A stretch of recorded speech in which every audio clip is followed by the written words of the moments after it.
justement, vu qu'on peut très peu jouer du montage, du changement de plan, du mouvement, en fait, qui sont quand même des éléments fondateurs dans le cinéma, et ben du coup, très vite, on va créer presque un ennui, même avec le meilleur scénario du monde, en fait, puisque justement, on a tellement éduqué les populations avec le cinéma, et notamment les codes hollywoodiens, que du coup, là, on fait un pas en arrière complet, en fait, et du coup, on va avoir des nouveaux codes qui vont permettre de jouer de ça. Mais ce pas en arrière-là peut être assez drastiquement difficile, et du coup, de faire des expériences plus courtes, ça permet au moins de ne pas perdre son public.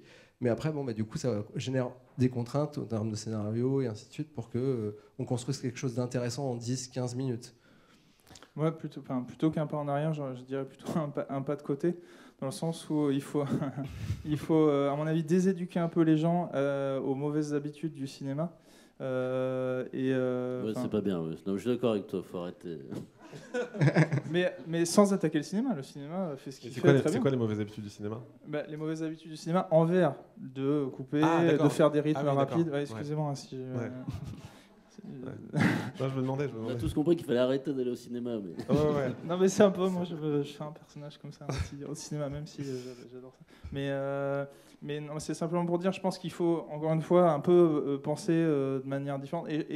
Dans ce sens-là, je pense que le jeu vidéo a peut-être plus à apporter pour permettre de raconter des histoires qui sont vraiment propres à la VR que le cinéma à la VR.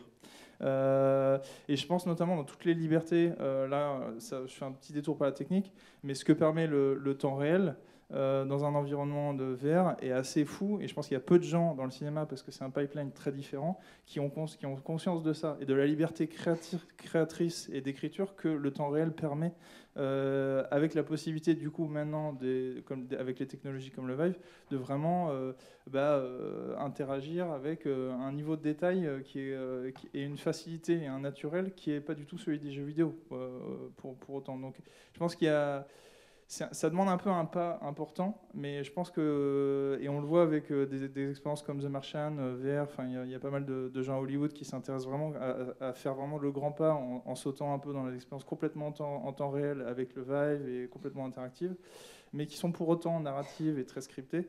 Mais je pense qu'il y a un vrai, ça va être très gratifiant à mon avis pour les gens qui sont auteurs, de faire un peu un effort et un sacrifice sur ces facilités que permettent le cinéma, du montage, du cadrage.